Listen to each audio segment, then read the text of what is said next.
If you are moving to a new area, an online tour may be the only option you have to tour an apartment community. Here are 3 questions that you can ask to get the most out of your virtual apartment tour.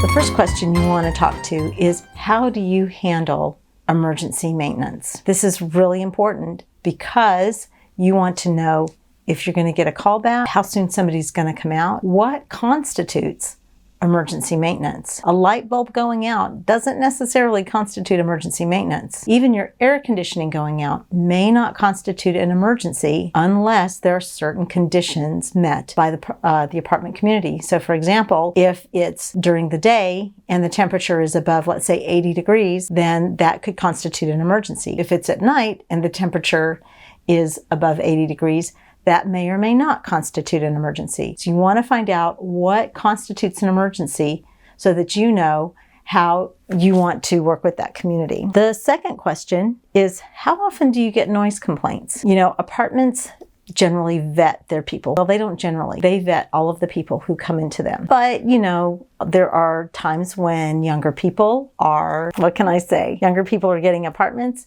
and it's their first time away from home. And so they figure they can just have fun. You want to know how often those are problems and also how the leasing community handles stuff like that, especially if you value your peace and quiet. Finally, you want to check with them about pest control. Insects are everywhere, and you want to know how the property handles the insects that are native to that area. Sometimes they are climate related. Here in the Southwest, there are some bugs that are fairly typical. Roaches, I know that's an awful subject, but roaches are fairly common around here. What does the apartment community do to control the roaches? Sometimes there are things that just happen because of the weather. Maybe they've had a lot of rain and so it drives some of the beetles out of the ground. Those are little things that are important for you to know so that you know how the apartment community handles pest control. And while we're speaking on pest control, you want to check with them to see if there's a separate fee for pest control